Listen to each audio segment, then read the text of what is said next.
ಕಾಡಿನಲ್ಲಿ ಕರಡಿ ಮತ್ತು ನರಿ ಇದ್ದವು. ಕರಡಿ ತುಂಬ ಬಲಿಷ್ಠವಾಗಿತ್ತು, ಆದರೆ ಸ್ವಲ್ಪ ಸೋಂಬೇರಿಯಾಗಿತ್ತು. ನರಿ ತುಂಬ ಚಾಣಾಕ್ಷವಾಗಿತ್ತು, ಆದರೆ ಸ್ವಲ್ಪ ಕುತಂತ್ರಿ. ಒಂದು ದಿನ ಕಾಡಿನಲ್ಲಿ ಆಹಾರ ತುಂಬ ಕಡಿಮೆಯಾಯಿತು. ಕರಡಿಗೆ ತುಂಬ ಹಸಿವು ಬಂತು.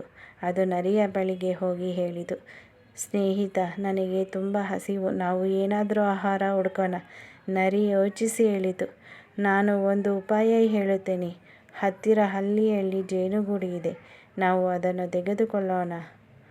ಕರಡಿಗೆ ಜೇನು ಅಂದರೆ ತುಂಬ ಇಷ್ಟ. ತಕ್ಷಣ ಒಪ್ಪಿಕೊಂಡಿತು. ನರಿ ಕುತಂತ್ರದಿಂದ ಹೇಳಿತು, ಆದರೆ ಜೇನುಗೂಡಿನ ಬಳಿ ಜೇನುಹುಳುಗಳು ಇರುತ್ತವೆ. ನೀನು ಹೋಗಿ ಜೇನು ತೆಗೆದುಕೊಂಡು ಬಾ, ನಾನು ಇಲ್ಲೇ ಕಾದಿರುತ್ತೇನೆ. ಕರಡಿ ಯೋಚಿಸದೆ ಒಪ್ಪಿತು. ಅದು ಜೇನುಗೂಡಿನ ಬಳಿ ಹೋಗಿ ಜೇನು ತೆಗೆದುಕೊಳ್ಳಲು ಶುರು ಮಾಡಿತು.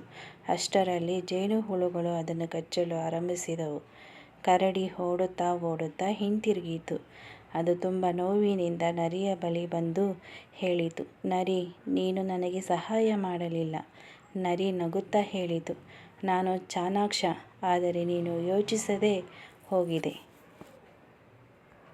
ಆದ್ದರಿಂದ ಕರಡಿ ಒಂದು ಪಾಠ ಕಲಿಯಿತು. ಯಾವ ಕೆಲಸ ಮಾಡುವ ಮುಂಚೆ ಯೋಚಿಸಬೇಕು ಮತ್ತು ಎಲ್ಲರ ಮಾತನ್ನು ಅಂದವಾಗಿ ನಂಬಬಾರದು ಎಂದು ನರಿಯು ಹೇಳಿತು. ಆ ದಿನದಿಂದ ಕರಡಿ ಸ್ವಲ್ಪ ಬುದ್ಧಿವಂತನಾಯಿತು.